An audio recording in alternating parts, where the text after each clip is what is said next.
just seen Monkey D. Garp and Gold D. Roger have an epic Conqueror's Haki clash, similar to, of course, Whitebeard and Roger. Just recently, of course, we've seen it with Herald and Rock. So this clash between Garp and Roger, Marine and Pirate, in the Loki flashback really inspired me to talk about something that I think Oda is hyper focusing on, and that's the power of Conqueror's Haki as the final focus power of the final saga. Just look at Rox's clashing with King Herald during the Reverie, or Imu's insane Haki blast reaching Luffy and Loki and the rest of them in the underworld, or Scopper Gabon giving Luffy advice on Conqueror's Haki and how he uses it versus the Holy Knights, which also answers how to fight the Gorosei that we struggled with during the Egghead Island arc. Even Zoro being told he's oozing Conqueror's Haki and needs to be more self-aware was interesting. That paired up with Sanji wanting Conqueror's Haki to keep Zoro and Jinbei at bay after Wano, which kind of confirms that Zoro is stronger than Sanji, who is stronger than Jinbei. By Sanji saying without Conqueror's Haki, the order is Sanji stronger than Zoro, stronger than Jinbei. We know Zoro had Conqueror's Haki coding in Wano. We also got Loki realizing through Gabon's advice how to fight better against the Holy Knights, confirming he was a Conqueror's Haki coded user like his father Herald. Then there's Scopper Gabon being the first to damage the Holy Knights and Gorosei's immortality power with his own Conqueror's Haki coding, since Joy Boy humbled them during the Egghead Island arc. And we even see Luffy pulling out Nika and Zoro King of Hell mode, aka them using Conqueror's Haki coding versus Scopper Gabon because he was that much of a threat in that little spar earlier in Elbaf. So Oda wants Elbaf to be the arc of King's Haki before we get to the final war. So let's do a deep dive on how King's Haki is developing and where it will go after Elbaf. So like the video, subscribe to the channel, and turn on notification, guys, because you're gonna see a lot of high quality videos and consistent videos as well. So these Haki farming moments becoming a big factor in the end of One Piece is gonna be a delight. Now when it comes to the basics of Conqueror's Haki, we've seen little glimpses of it pre-time skip, but right before the time skip, that's when Silver's Rayleigh, the Dark King, vice captain to the Pirate King Goldie Roger, explained how Conqueror's Haki is something you can't really train. It just grows as you get stronger, from your will getting stronger. And then of course later on Haki Island really kind of expands on that when it comes to the basis of overall Haki, saying that Haki blooms when you fight stronger opponents. Now we know this was against Katakuri, who Luffy was fighting, and Katakuri was stronger than Luffy at the time, and Luffy was trying to get his observation Haki to the next level. Of course, Wano, we've seen his Conqueror's Haki coding and Armored Haki get stronger.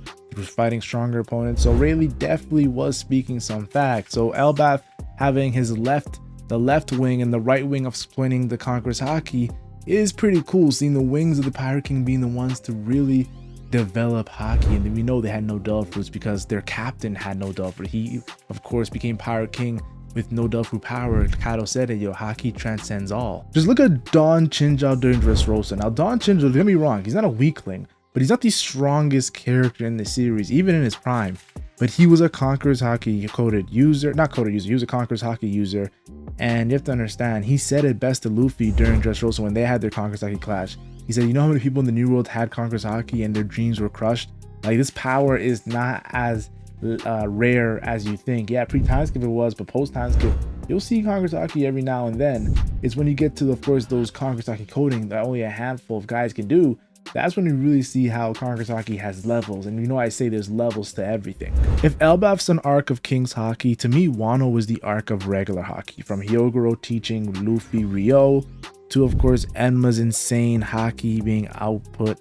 And then of course you have to remember Oda still put King's Haki on top with Kaido one-shotting Gear 4th Luffy, coming off a Katakuri win with his own Thunder Bagua early on in Wano, coded in Conqueror's Haki. Like, obviously, yes, Wano was a Haki arc, but Conqueror's Haki still was a part of that whole Haki blend. Just look at all the aura Oden had in his flashback as a kid, yo. Like, so many feats, so many insane moments, so many just drastic power level moments just for a King's clash, a Conqueror's Haki, King's Haki moment with Whitebeard to really stamp him as a legitimate fighter. Like, if he didn't King clash with a prime Whitebeard, I don't think we would look at Oden the same way we looked at him, as a complete and utter monster. It really set the tone, if I'm being honest. We even got Oden's first time being humbled by Goldie Roger using Conqueror's Haki coding in Divine Departure. It sent Oden through so many trees, and he was just taken back. But of course, he was so hungry, he wanted to fight more.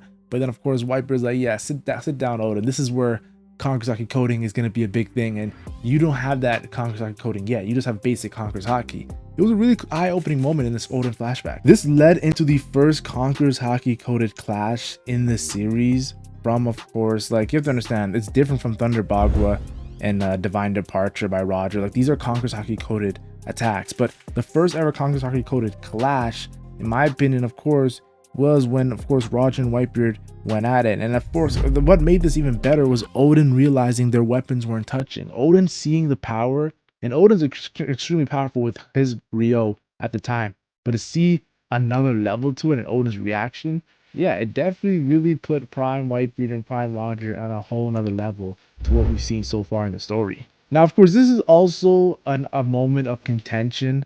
Odin was the one, of course, who scarred Kaido with Paradise Totsuka, and the narrator said he got stronger after being with Prime Whitebeard and Prime Roger. But remember, there's also Prime Rayleigh and Prime Scarper Gabon. They're both also Conqueror's Haki coded users, so he's definitely gonna learn through his journey with the Roger Pirates how to control Enma and Conqueror's Haki coding, and that's how he scarred Kaido and took him down. He even took him down. That was crazy because even Zoro couldn't do that, catapulting Odin into Kaido's top 5 alongside Whitebeard, Roger, Zebek, and Shanks. People don't understand that. They don't think Odin had Conqueror's Haki coding. No, there's been a very, very strict foundation that the only way you can actually give severe damage to Hybrid Kaido is if you have Conqueror's Haki coding. And of course, Odin had it, guys. I also want to mention Luffy getting hit with a Conqueror's Haki coded attack called 3 Worlds of Ragnarok from Kaido was the key to him figuring out Conqueror's Haki coding in general. That, of course, included with the Thunder Bagua he got hit with earlier. Of course, Luffy got way stronger after that Thunder Bagua, and that's why he was able to tank that 3 Worlds Scry Ragnarok that was stronger than the Thunder Bagua. Of course, Luffy got back stronger. His Haki was booming in these moments.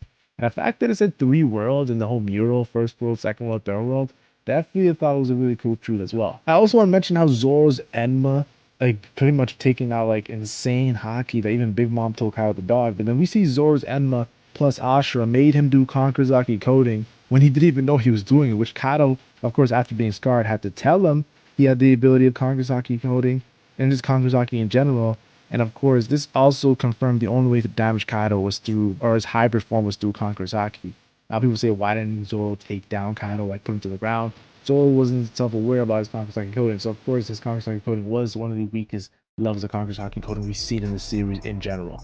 From here on out, Luffy of course woke up from the 3 Worlds of Ragnarok in his base form and was going toe-to-toe with Hybrid Kaido. You have to understand, Luffy in his Gear 4th was struggling with Kaido in his regular zone, mythical zone form. So to see Kaido's strongest form, his hybrid form, Luffy in his base form, his weakest form, go toe-to-toe, really put into, how to say, his context how strong Conqueror's Haki coding was. It took Luffy in his base form, who had no chance against Kaido if he wasn't using Conqueror's Haki coding, to now he's actually going toe-to-toe with him. Of course, he did get defeated at the end when it's all said and done, but I thought it was cool how he was doing some really evenly matched Conqueror's Haki coding attacks. I loved it. I also found it super cool how this kind of opened the doors, of course, to Big Mom now showcasing her Conqueror's Haki coding against Page 1, a Flying 6 member. She completely one-shot an Ancient Zoan Flying 6 member. That's a big deal because he's an Ancient Zoan. They are known for their extreme durability, and Big Mom just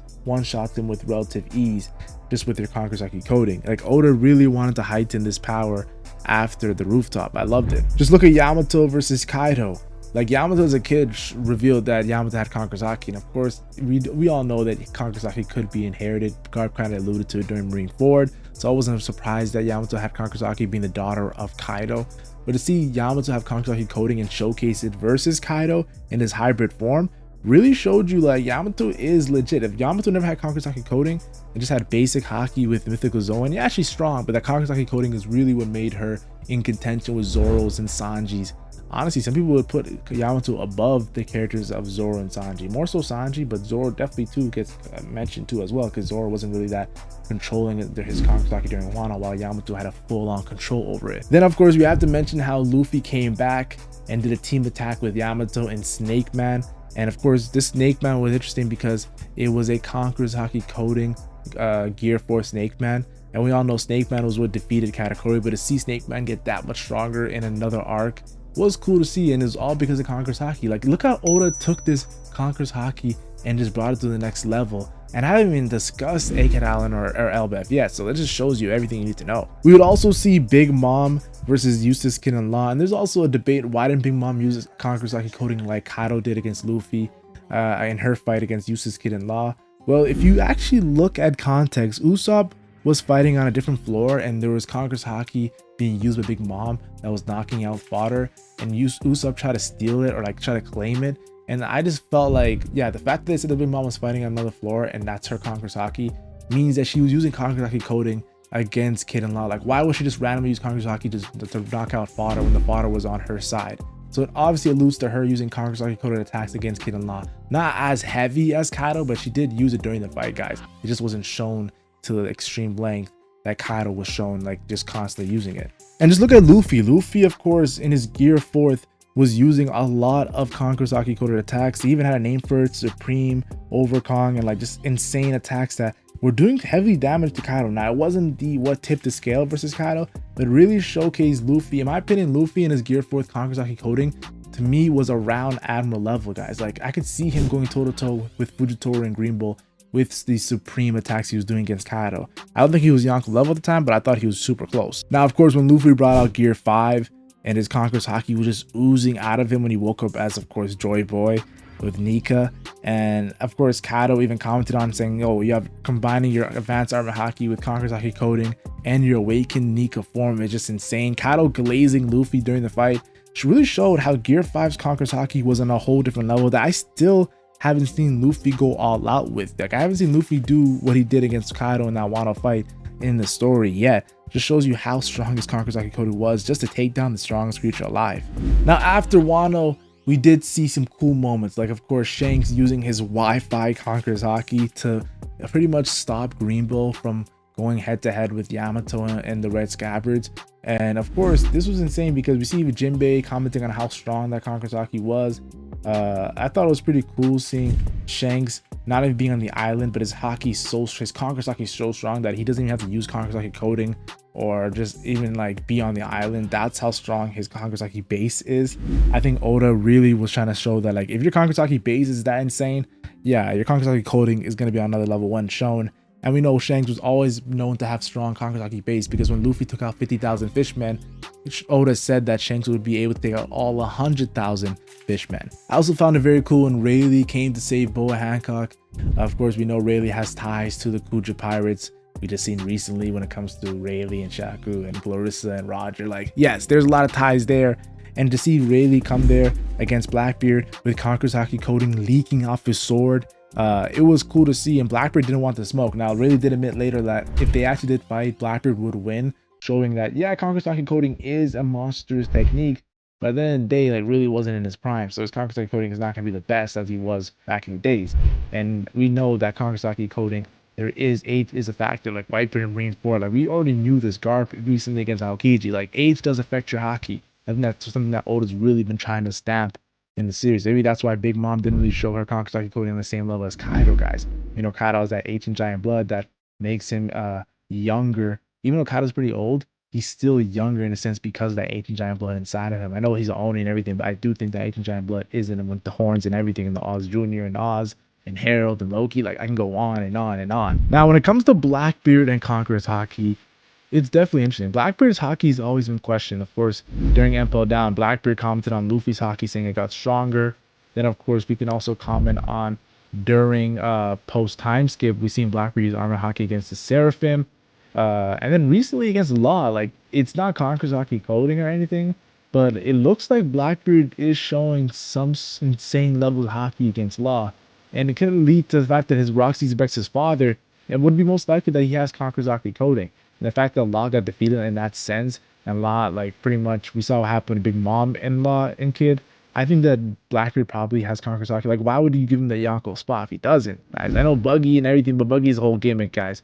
Like, every Yonko we've seen had Conqueror's Haki. Like, from Whitebeard to Blackbeard to Shanks to Kaido to Big Mom. Like, I think Blackbeard has it, and I think that Law fight, it was done off screen for a reason. Like, Shanks wasn't off screen because Oda wanted to reveal Shanks with Conqueror's Haki. He already been revealed since early on in the series when he went on Whitebeard's ship. I think Blackbeard Oda wants to save that for the Luffy fight, guys, and the hype there. Then, of course, it gets questioned when it comes to Gear 5 Nika versus Lucci early on in Naked Island. Me personally, I don't think Luffy was actually using Kakusaki coding against Lucci. I think he was just using basic armor Haki and of course his gear 5. And I think that's how strong his gear 5 is, guys. Like you can just use Haki with gear 5 and pretty much overpower Rob Lucci. I think Oda's really trying to show that Luffy doesn't need to go all out in his gear 5 against Lucci, rather than if he was fighting other opponents like Kizaru, like Saturn. And then of course in this Egghead Island arc, we saw Shanks use Divine Departure. Like before this, Shanks uses a nasty of Future Sight. We all know Shanks' Observation Haki is insane. The fact that he can kill other people's Observation Haki in Future Sight.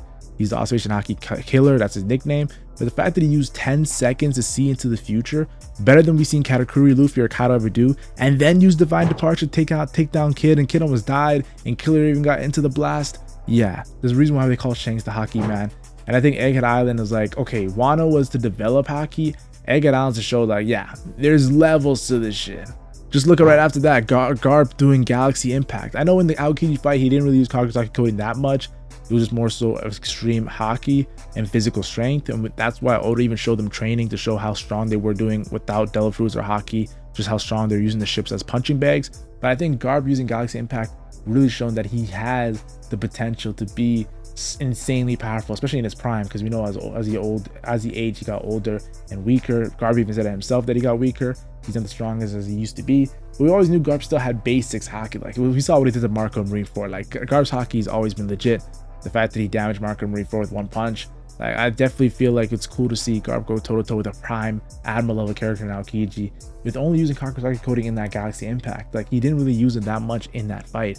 Maybe a couple more moments, but it wasn't as like if he was in his prime, where I think Garp would have mollywopped Aokiji. I also want to mention Imu stabbing Sabo. Like you have to understand, Sabo is a Logia with extremely strong Haki. We've seen him use advanced armor Haki in Dressrosa. We've seen him not even have a Delphi and reached insane powers of the revolutionary power ranking. And then he got the Mary no Mi. And yeah, Imu just stabs him with his Haki and Delphi power in an instance, guys. It shows you how strong Imu is in his Haki. Sabo was definitely an experiment there to show us fans like, yeah, Imu is legit when it comes to his Haki. And I have to believe Kakusaki coding, if I'm being honest, to get Sabo to be that injured, it has to be Kakusaki coding. Just look at Luffy versus Kizaru. Like we've seen Luffy versus Kizaru in Snake Man and in Gear 5, but what really made Luffy versus Kizaru look insane is when Luffy finally puts Kakusaki coding and punches Kizaru through his head, through his skull, and he's not able to move after. That shows you how powerful Luffy's Kakusaki coding with Nika is, guys. Like I'm telling you guys right now, like it's an insane power. And I know we've seen Luffy use Kakusaki coding to kick Kizaru to start off, to show that he's 100 times stronger than he was in Sabaody. And Kizaru obviously had to respect that this is the guy who defeated Kaido. But still, guys, that one Gear 5 punch is what really made me think, okay, yeah, this is in Kakusaki coding to an insane level. And I believe he did it multiple times after that too as well, guys. It was cool. Now, if I'm being honest, Saturn being immortal and having Kakusaki coding as well put him to me above Kizaru in this Egghead Island moment. Though I think Kizaru's a better fighter and more skilled, I think that Kakusaki coding, it really does make a difference, guys. Though of course Saturn didn't look as cool as Kizaru. If I'm being honest, Saturn didn't look as cool as Kizaru, and I think Kizaru, when it's all said and done, how much of a great fighter he was, honestly I think that he could actually come out on top, not against Saturn in a sense, but come out on top and looking better in a lot of clashes compared to Saturn. Like I'm be honest with you, Saturn was kind of underwhelming in Egghead Island for all the tools he had. He had Kakusaki coding, for goodness sake. Like just seeing Mars using Kakusaki coding to go into the Labosphere, or seeing Workery use a Kakusaki roar to really put his presence out there, like it really showed that like these Gorosei are incredibly powerful. Now they're not really seen as monsters because of Egghead Island. There's a lot of like funny moments there that the perception really wasn't that good for the Gorosei, but still, they're still monsters. I'm not gonna deny it. Just because of Kakusaki coding, like that's how much strong that weapon is to me. Just look at Luffy. Luffy was in Gear 5 using Kakusaki coding against Workery, and it wasn't working. His hand was throbbing a lot of the times, just to show that he's using Kakusaki coding, but what Scarper said was right. It's the way you use it that's really helpful against these Gorosei and Holy Knights. And that's why Oda showed Joy Boy's Haki against the Gorosei, against Imu, and even had Dorian Rocky comparing it to Shanks' Kakusaki. That's how insane Joy Boy's Haki was, and he's dead, yo. It was just tied up in a rope. Yes, I'm telling you guys right now, Oda really wanted us to end Egghead Island to say, yes, Conqueror's Haki coding is legit. It's a big deal. Like honestly, I think Conqueror's Haki's base form has always been a big deal since pre-time skip, but the coding that after Wano and after Egg Allen was like, yeah, this is a power that's going to be the pretty much main power of the final war. So if I had to put this in words, I think post time skip is Conqueror's Haki, and that shows how epic it was, as seen with, of course, Luffy and Doflamingo's clash. And Wano made Conqueror's Haki even more epic with the coding, as seen with Luffy versus Kaido. But Elbaf is obviously trying to make Conqueror's Haki more skillful than raw Conqueror's Haki power. And I love how Oda is fleshing out the strongest form, which I had hoped since Marineford that Luffy's Conqueror's Haki would get to an insane level. And I'll be honest with you, it makes sense why Marineford, Luffy had his Conqueror's Haki blast to made everyone scared. Like, the potential, I don't even know how much potential Luffy had in Marineford just from that Conqueror's Haki blast. But now if I knew what I know now, I would be scared to, like, oh, this guy has potential to be on the level of Roger and Prime Whitebeard and Roxy Zebek, some of the strongest pirates known to mankind. So yes, I thought I'd do a video on how Conqueror's Haki has been developing, the coding of it, and I think Elbaf's going to really take it to another level. So this is my thoughts on Haki and Oro farming. I know you guys see the thumbnail. You guys all know where I got that from. It's epic.